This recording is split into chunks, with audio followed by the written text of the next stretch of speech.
Good morning, and thank you for inviting me to be part of your conversation that's taking place this morning. I hope that my remarks might be helpful in some way. I begin by addressing the article that you sent from Farley. I understood that his task in that was to make theology relevant in the local church, and he has some regrets, feeling that his experience in seminary teaching has not done that. And so my initial response back to that is not my experience of seminary, and that was not my experience at Perkins. I really felt like the theological education I got there helped my theology bridge that gap between the academic and the real world. I think when I first went to seminary, I would have agreed going into it. I was thinking that this was a lot of head stuff and not so much practical, and I could more see that at that point. But post-seminary, after I've been in the local church and as I progressed through my experience there, I very much felt that there was a deep connection.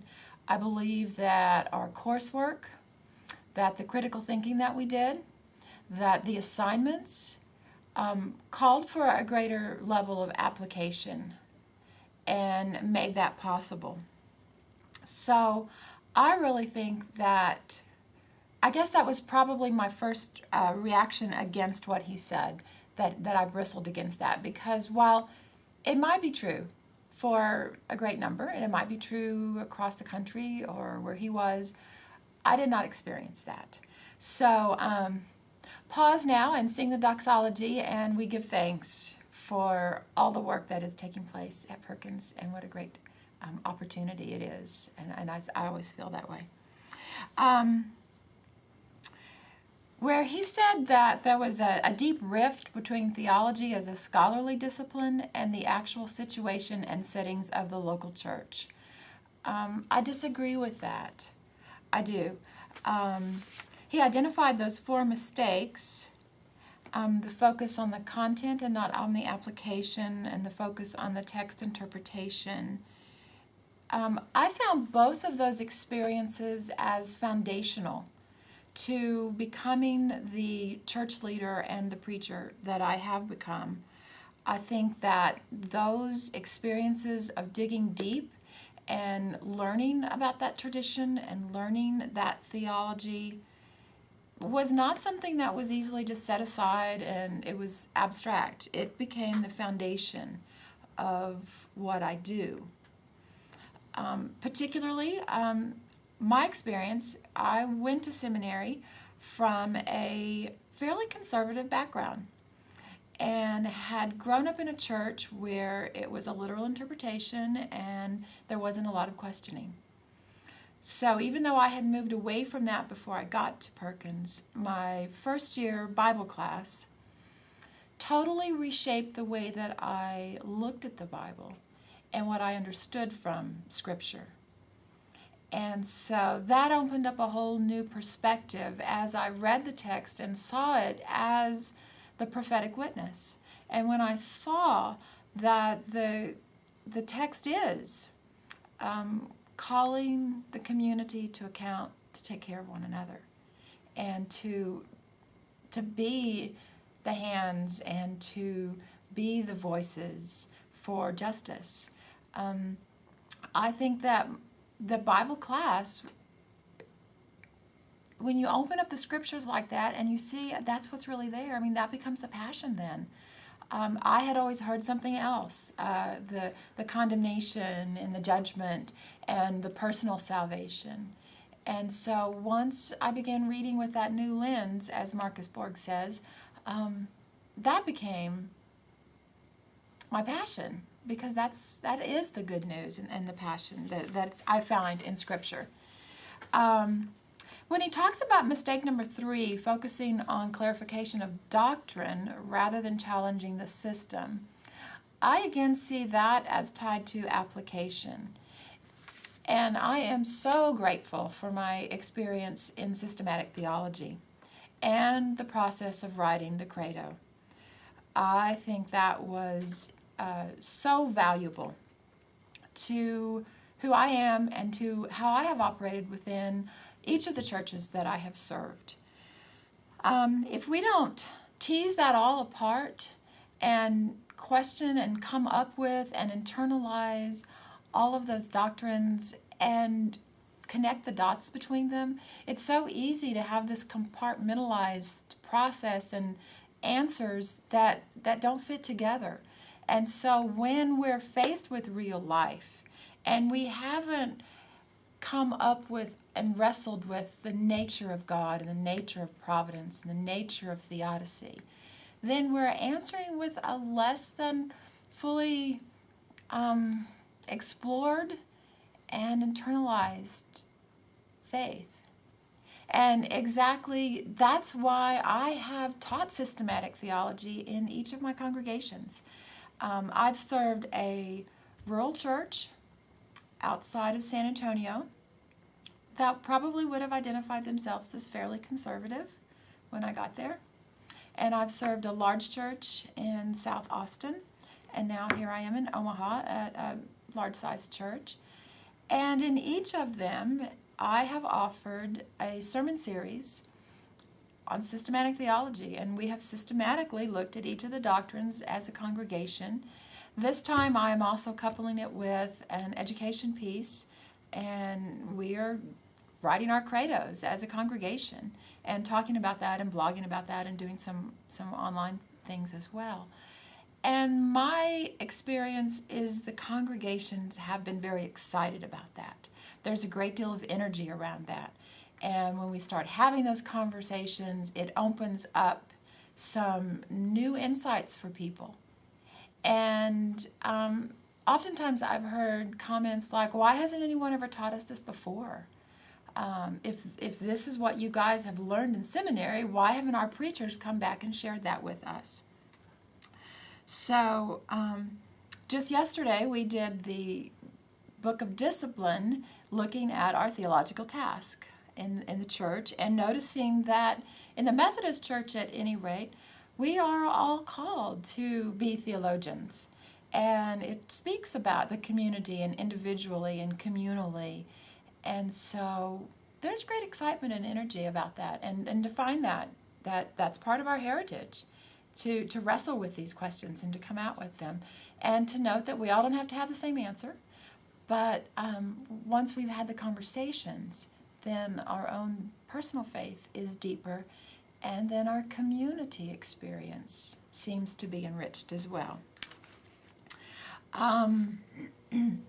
My experience at Perkins, you ask about, I believe formed me both as a critical thinker, and I believe all those ancient books and difficult texts that he speaks about is important to do that, so that we do critical reflection and we learn to do that. It's funny, I laughed when I left seminary and said that I don't read a box of Frosty Flakes without doing critical reflection anymore.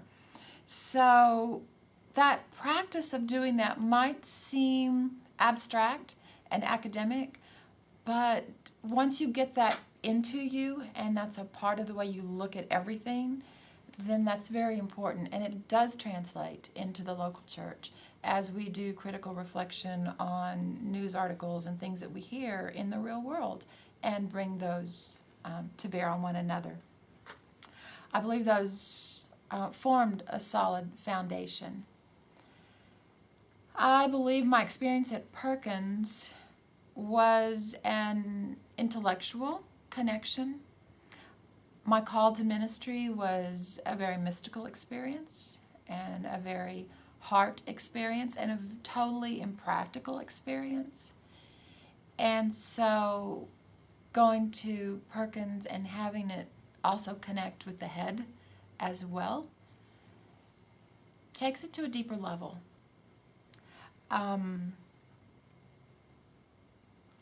My recommendation, you ask about, how did I become more a prophetic preacher and church leader? My recommendations and thoughts on that is to maintain those high standards that the professors set and to continue to push the students hard on the academic. I've served on the Board of Ordained Ministry in 2 different conferences, And so I've had the responsibility of interviewing candidates as they come before the board for their ordination. And I've been appalled at many of the candidates that have come before us who are unable to articulate their beliefs and their theology.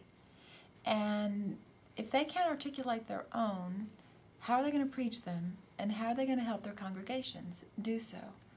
So I strongly encourage you to continue to push your students academically and theologically as the foundation for good leaders. Once again, the instruction in Bible,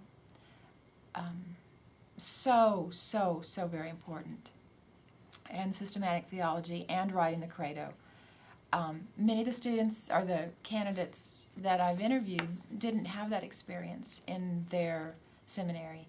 They didn't write credos. And so when I pushed them and begin to pull and ask them to explain, they're unable to. And that's disappointing and frightening almost for the local church.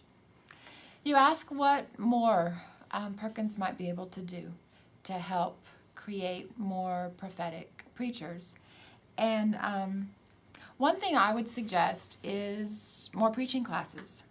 I know that we had to take the one when I was there. I took 2, but a whole lot more would be great. And specifically, a class on preaching as prophetic witness. I still think we need the basic introduction class of preaching, but I think a preaching class targeting how to preach prophetically, how to meet people where they are without having them throw up all sorts of blocks and run you out of town.